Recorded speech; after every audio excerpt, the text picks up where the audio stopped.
de la disposición del cuerpo del almirante y de las ciencias que aprendió. Fue el almirante hombre de bien formada y más que mediana estatura, la cara larga, las mejillas un poco altas, sin declinar a gordo o macilento, la nariz aguileña, los ojos blancos y de blanco de color encendido. En su mocedad tuvo el cabello blondo, pero de 30 años ya le tenía blanco. En el comer y beber y en el adorno de su persona era muy modesto y continente. Afable en la conversación con los extraños, y con los de casa muy agradable. Con modestia y gravedad fue tan observante de las cosas de la religión,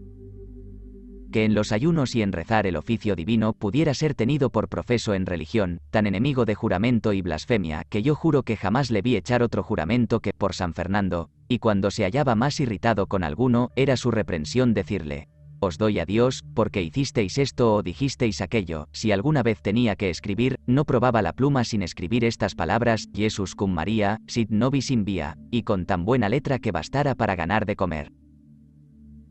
Dejando otras particularidades que en el contexto de la historia podrían ser escritas a su tiempo, pasaremos a contar las ciencias a que aplicó la primera edad.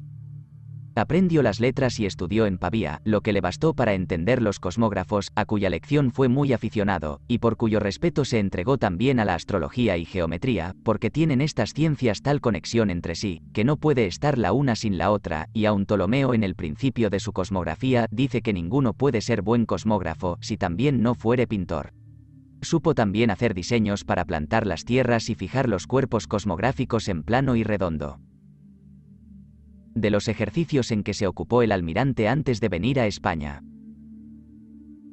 Teniendo el almirante conocimiento de estas ciencias, empezó a atender al mar y hacer algunos viajes a Levante y a Poniente, de los cuales, y otras muchas cosas de sus primeros años, no tengo bastante noticia, porque murió cuando yo no tenía atrevimiento o práctica para preguntárselo, por el respeto de hijo, o para hablar con más verdad, porque entonces, como muchacho, me hallaba yo muy lejos del pensamiento de escribirlo, pero en una carta que escribió a los reyes católicos el año de 1501, a los cuales no podría contar sino aquello que fuese verdad.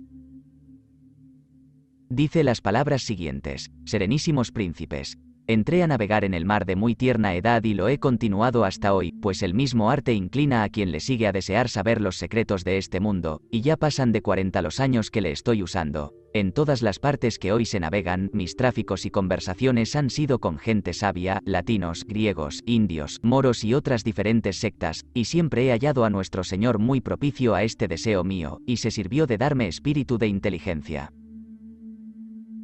Hízome entender mucho de la navegación, dióme a entender lo que bastaba de la astrología, geometría y aritmética, me dio el ánimo ingenioso y las manos hábiles para pintar la esfera y las ciudades, montes, ríos, islas y todos los puertos con los sitios convenientes de ella. En este tiempo he visto y estudiado en todos los libros de cosmografía, historia, filosofía y otras ciencias, de manera que Dios nuestro Señor me abrió el entendimiento con mano palpable para que yo vaya de aquí a las Indias, y me puso gran voluntad en ejecutarlo. Lleno de este ardiente deseo, llegué a vuestras altezas. Todos los que entendieron mi empresa la negaban, burlándose y riéndose de ella todos. Las ciencias que he recibido no me ayudaron, ni la autoridad de ellas, porque la constancia y la fe solo permaneció en vuestras altezas.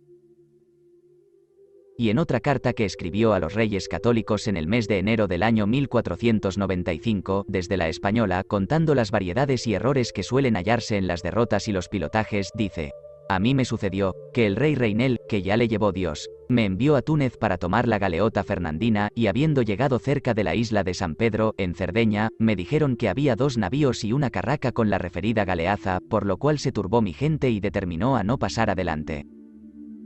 sino de volverse atrás, a Marsella por otro navío y más gente. Yo, que con ningún arte podía forzar su voluntad, convine en lo que querían, y mudando la punta de la brújula hice desplegar las velas, siendo por la tarde, y el día siguiente, al salir el sol, nos hallamos dentro del cabo de Cartagena, estando todos en concepto firme de que íbamos a Marsella. Asimismo, en una memoria o anotación que hizo, mostrando ser habitables todas las 5 zonas, probándolo con la experiencia de la navegación, dice: el año de 1477, por febrero, navegué más allá de Thule 100 leguas, cuya parte austral dista de la equinoccial 73 grados y no 63 como quieren algunos, y no está sita dentro de la línea que incluye al occidente Ptolomeo, sino es mucho más occidental, y los ingleses, principalmente los de Bristol, van con sus mercaderías a esta isla, que es tan grande como Inglaterra. Cuando yo fui allá no estaba helado el mar, aunque las mareas eran tan gruesas que subían 26 brazas y bajaban otro tanto. Verdad es que Thule, de quien Ptolomeo hace mención, está en el sitio donde dice y hoy se llama Frislanda, y más adelante, probando que la equinoccial es habitable, también dice: yo estuve en la fortaleza de San Jorge, de la mina del rey de Portugal, que está debajo de la equinoccial, y soy buen testigo de que no es inhabitable como quieren algunos.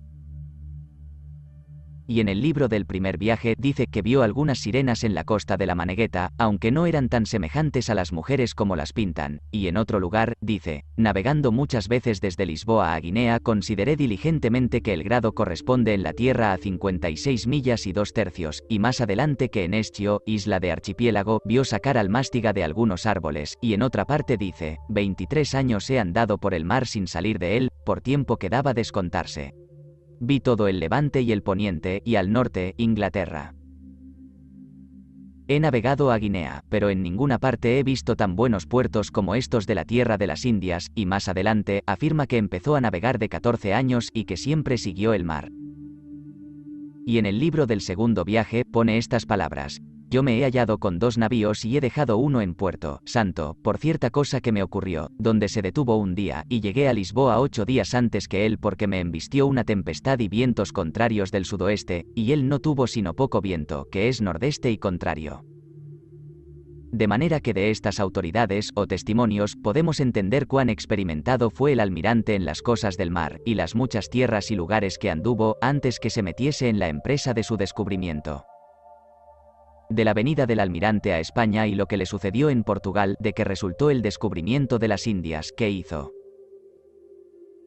El principio y causa de la venida del almirante a España, y ser tan dado a las cosas del mar, fue un hombre muy señalado de su apellido y familia, llamado Colombo, muy nombrado por mar, por la armada que gobernaba contra los infieles y también la de su patria. Tal era su fama, que espantaban con su nombre hasta los niños en la cuna. Es creíble que este sujeto y su armada fuesen muy grandes, pues una vez apresó con ella 4 galeras venecianas gruesas, cuya grandeza y fortaleza no será creída sino de quien las hubiese visto armadas. Llamaron a este general Colombo el Mozo, a diferencia de otro más antiguo que fue gran hombre de mar. Marco Antonio Sabelico, que es otro Tito Livio de nuestros tiempos, dice en el libro octavo de la década décima, hablando de Colombo el Mozo, que cerca de los tiempos en que fue elegido rey de romanos Maximiliano, hijo del emperador Federico III, envió la República de Venecia por embajador a Portugal a Jerónimo Donato, para que en nombre de aquella señoría, diese gracias al rey don Juan el II porque había hecho mantener y vestir a toda la chusma y gente de las referidas galeras gruesas que volvían de Flandes ayudándolos para que pudiesen volver a Venecia. Porque cerca de Lisboa habían sido vencidos de Colombo el Mozo, corsario famoso que los había despojado y puesto en tierra, de cuya autoridad, siendo de un hombre tan grande como Sabelico, puede conocerse la pasión del referido Justiniano, pues en su historia no hizo mención de ella, para que no se supiese que la familia de los Colombos no era tan oscura como decía, y si lo cayó por ignorancia también es digno de reprensión, por haberse metido a escribir historia de su patria y omitido victoria tan notable. Que la acuerdan los enemigos, pues el historiador contrario hace tanto caso de ella que afirma se enviaron al rey de Portugal embajadores como se ha dicho, y el mismo autor, también en el mismo libro octavo, algo más adelante, como que no tuviese obligación de informarse del descubrimiento del almirante, hace mención de él, sin mezclar las 12 mentiras ya referidas que puso Justiniano. Pero volviendo al propósito principal, digo que en tanto que el almirante navegaba en compañía de Colón el Mozo, lo cual duró mucho tiempo, sucedió que entendiendo que las dichas 4 galeras gruesas venecianas volvían de Flandes, fueron a buscarle y le hallaron entre Lisboa y el cabo de San Vicente, que es en Portugal, donde llegados a las manos pelearon fuertemente y se acercaron de modo que se aferraron de ambas partes con tanto odio y coraje que andaban de un bajel en otro, hiriéndose y matándose. No solo con las armas, sino con alcancías y otros fuegos, de manera que habiendo peleado desde por la mañana hasta por la tarde, muerta y herida mucha gente de ambas partes, se pegó fuego entre la nave del almirante y una galera gruesa veneciana, y como estaban atacadas con ganchos y cadenas de hierro, instrumento que usan los hombres de mar para este efecto, no pudo ser socorrida una ni otra, por lo mezcladas que estaban y por el asombro del fuego que en poco tiempo creció tanto que no hubo más remedio que echarse al agua. Para morir más presto y no tolerar el tormento del fuego, pero siendo el almirante grandísimo nadador, y viéndose 2 leguas, o poco más, distante de tierra, tomando un remo que le ofreció la suerte y ayudándose de él algunas veces, y otras nadando, quiso Dios, que para mayores cosas le había salvado, darle fuerzas para llegar a tierra, aunque tan débil y trabajado del agua y su humedad, que tardó muchos días en repararse. Y porque no estaba lejos de Lisboa, donde sabía se hallaban muchos de su nación genovesa. Pasó a la ciudad lo más presto que pudo, donde habiéndole conocido sus paisanos, le hicieron tantas caricias y tan buena acogida que puso casa y se casó. Y porque se portaba con mucha honra y tenía bella presencia, sin apartarse de lo honesto, sucedió que una señora, llamada doña Felipa Moniz, noble e ilustre, en el convento de Todos los Santos, donde solía el almirante ir a misa, tomó con él tanta conversación y amistad, que vino a ser su mujer, y por haber muerto su suegro, llamado Pedro Moniz Perestrelo, se fueron a vivir con su suegra, la cual viéndole tan aficionado a la cosmografía, le contó que su marido había sido gran hombre de mar, y que había ido con otros 2 capitanes y licencia del rey de Portugal a descubrir tierra, con pacto de que hechas 3 partes de lo que se ganase llevase cada uno la suya por suerte. Con cuyo acuerdo, navegando la vuelta de sudoeste, llegaron a la isla de la Madera y Puerto Santo, que hasta entonces no se habían descubierto, y por ser la isla de la Madera mayor, la dividieron en 2 partes. La tercera fue la isla de Puerto Santo, que cayó en suerte a su marido Perestrelo, el cual tuvo el gobierno de ella hasta que murió. Y porque vio la suegra que daba mucho gusto al almirante saber semejantes navegaciones, y la historia de ellas, le dio las escrituras y cartas de marear que habían quedado de su marido, con lo cual el almirante se acaloró más, y se informó de otros viajes y navegaciones que hacían entonces los portugueses a la mina y a la costa de Guinea, teniendo mucho gusto y complacencia en tratar con los que navegaban a aquellas partes, y para decir la verdad, yo no sé si durante este matrimonio fue el almirante a la mina o a Guinea. Según dejo dicho, y la razón lo requiere. Pero sea como quisier, como una cosa depende de otra, y otra trae otras a la memoria.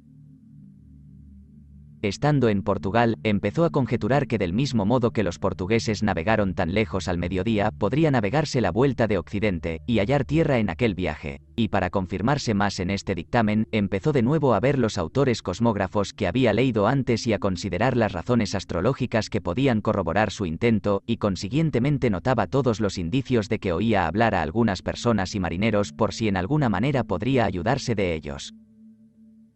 De todas estas cosas supo también valerse el almirante, que vino a creer por sin duda que al occidente de Canarias y de las islas de Cabo Verde, había muchas islas, que era posible navegar a ellas y descubrirlas, y para que se vea de cuán débiles argumentos llegó a fabricarse o salir a luz una máquina tan grande, y para satisfacer a muchos que desean saber distintamente los motivos que tuvo para venir en conocimiento de estas tierras, y tomar a su cargo esta empresa, referiré lo que he hallado en sus escritos sobre esta materia.